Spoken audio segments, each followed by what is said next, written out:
오늘은 두아디라 교회에게라는 제목으로 하나님의 말씀을 함께 나눕니다.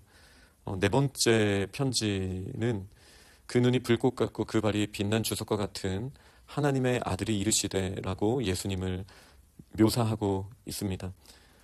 눈이 불꽃 같고 빛난 주석과 같다라는 것은 하나님의 영광의 모습을 드러내는 것이죠.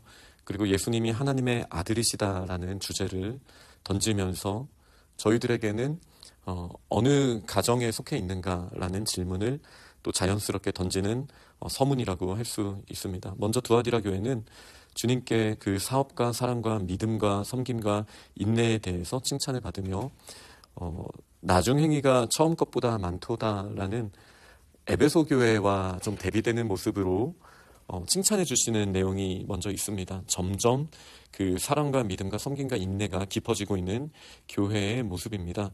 열정을 가지고 이렇게 열심히 주님의 일을 감당하는 교회의 책망받을 모습은 자칭 선지자라 하는 여자 이세벨을 용납한 것이다. 이렇게 이야기하고 있습니다.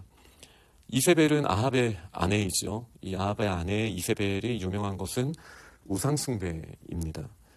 이 두로와 시돈 지방의 우상숭배를 가지고 와서 완전 이스라엘을 하나님이 아닌 우상숭배하는 바알신을, 바알과 아세라를 섬기는 나라로 만들어 버렸죠.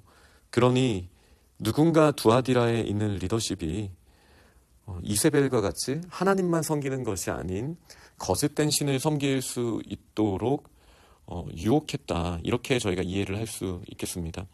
그가 내 종들을 가르쳐 깨어 행음하게 하고 우상의 제물을 먹게 하였다.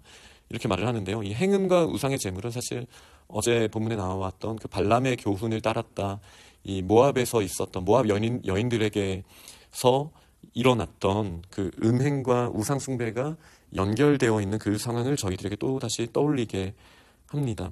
그러나 이 표현 자체를 이 간음하고 행음한 것 자체가 실제로 두아디라 교회의 문제였을까라고 물론 저희가 질문을 해볼 수 있지만 전체적인 구약의 흐름을 통해서 봤을 때 하나님 앞에 신실한 신부로서 가정의 정체성을 지키지 않고 또 마치 호세아서에 나오는 그런 주제들처럼 거짓된 신들과 행음하는 것 같이 묘사되는 것으로도 그러니 이제 다원주의적으로 하나님만을 섬기는 것이 아니라 나에게 유익하다라면 다른 신들과도 충분히 우리는 저버릴 필요는 없다라는 자세에 대해서 꾸짖으시는 것이라고도 저희가 생각할 수 있겠습니다. 그러나 이 다른 다양한 신들을 섬기는 우상숭배의 모습은 이제 행음하고 부정한 자녀들을 낳는 이 호세아서 고멜과의 그 이야기처럼 부정한 자녀들을 낳는 그렇게 교회가 성장하는 것처럼 보이지만 실상 그 가운데는 하나님을 섬기는 것이 아니라 이방신을 섬기는 자들이 더 늘어날 수 있다는 경고를 주시는 것이죠. 그래서 그 뿌리와도 같은 이세벨과 같은 여선지자를 침상에 던질 것이고 또 그와 더불어서 간음하는 자들도 이 이세벨의 교훈을 받아서 우상숭배를 하는 자들도 회개하지 아니하면 큰 환난 가운데 던질 것이다 라고 말씀하시고 있으세요. 또 내가 사망으로 그의 자녀를 죽이리라. 그러니까 결국은 심판 가운데 이 모든 우상숭배하는 자들이 나아가게 될 것이다 라고 말씀하시는 것이죠. 모든 교회가 나는 사람의 뜻과 마음을 살피는 자인 줄 알리라. 하나님께서 그 사람의 마음 깊은 곳을 살피시는 분이심을 모든 교회가 알 수 있도록 행위대로 갚아주리라 라고 분명하게 말씀하십니다. 그러나 이 말씀의 그 맥락을 우리가 이해할 때 그러면은 누가 하나님 앞에 설 수 있습니까? 라는 주제를 던질 수 있죠. 그 사람의 뜻이 조금이라도 흐트러진다면 하나님께서 갚아주시는 분이신데 누가 감히 하나님 앞에 설 수 있습니까? 이것 또한 요한계시록이 던지는 굉장히 중요한 질문이거든요. 누가 하나님 앞에 설 수 있습니까? 그러니 예수님만 주로 섬기는 자만 설 수 있다라는 맥락이 성경 전체에서 남아있는 거예요. 그래서 회개하라라는 주제가 계속 21절, 22절에 회개할 기회를 주었다. 회개하지 아니하면 던져진다. 지금이라도 예수 그리스도만 붙들어야 한다. 우상숭배를 버려야 한다라고 주시는 말씀입니다. 두아디라에 남아있어서 이 교훈을 받지 아니하고 소위 사탄의 깊은 것을 알지 못하는 너희에게 말하노니 다른 짐으로 너희에게 지을 것은 없노라. 우상숭배를 하면서 사탄이 우리가 편안한 신앙생활 그리고 하나님도 마치 다른 이방신들처럼 우리가 수족처럼 부려야 하는 대상이라고 그냥 그렇게 유혹하는 그 교훈을 받지 아니하고 사탄의 깊은 것을 알지 못하는 너희들에게 말한다. 다른 짐으로는 너희에게 지을 것이 없다. 이렇게 말씀하셨어요. 다만 너희에게 있는 것을 내가 올 때까지 굳게 잡으라. 무엇이 있나요? 19절에 사랑과 믿음과 섬김과 인내가 있다라고 말씀하시지 않았습니까? 그것을 주님 오실 때까지 굳게 잡으라 라고 말씀을 하시며 권면하셨습니다. 그리고 주시는 약속은 이기는 자와 끝까지 내 일을 지키는 그에게 만국을 다스리는 권세를 주리라.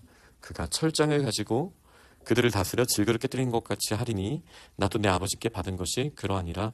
내가 또 그에게 새벽별을 주리라 라는 약속을 주셨습니다. 이 말씀은 저희가 잘 알고 있는 시편 2편의 말씀이 맥락이잖아요. 처음에 예수님을 어떤 분으로 묘사하셨습니까? 하나님의 아들. 시편 2편이 무엇입니까? 너는 내 아들이다 라고 말씀하시면서 아들에게 주시는 것이 이 철장을 가지고 주님을 대적하는 우상 숭배를 하는 자들을 질그릇 깨뜨리는 것 같이 깨뜨리는 것이 아들의 권세다라는 것을 시편 2편을 통해서 말씀하시고, 또 다른 사람들을 옳은 대로 돌아오게 하는 자가 새벽별과 같이 빛나리라라는, 이 별과 같이 빛나리라라는 다니엘서의 말씀과 더불어 이사야, 제가 늘 14장과 24장 헷갈리긴 하는데 그 루시퍼라고 불리우는 이 공중 권세를 잡은 것 같은 이 세상의 바벨론 왕이 새벽별로 묘사되지 않나요? 자기 스스로 교만해지는 그 왕을, 이 세상의 권세를 주리라, 하나님의 아들에게, 하나님의 딸에게 주리라 약속하신 거예요. 그러니 지금 말씀은 분명합니다. 두아디라 교회가 헷갈려하고 있긴 하지만 사탄의 권세는 반드시 질그릇처럼 깨뜨려질 것입니다. 저희에게 두 길이 있는 것이죠.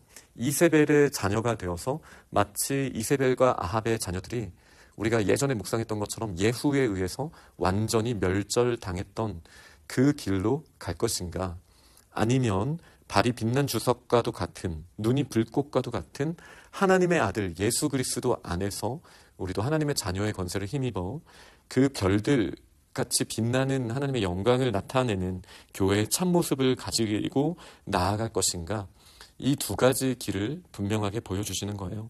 말씀을 맺도록 하겠습니다. 두아디라 교회는 단 한 가지, 이 세상과 혼합된 믿음, 세속적인 욕심과 하나님 앞에서 순전한 열정을 가지고 나아가는 것, 이 두 가지 면만 구별하고 하나님의 자녀의 정체성을 가지고 계속 열정적으로 사역하고 사랑하고 믿음과 섬김과 인내를 가지고 나아가라라고 권면하고 있으십니다. 저희가 그럴 수 있으면 좋겠습니다.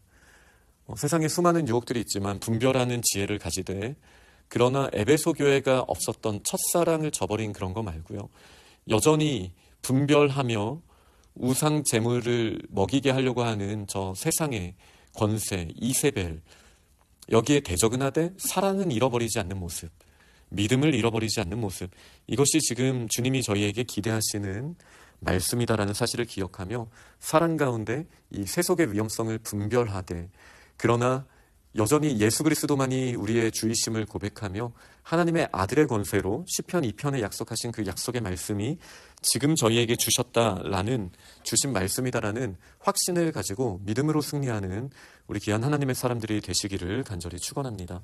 아멘.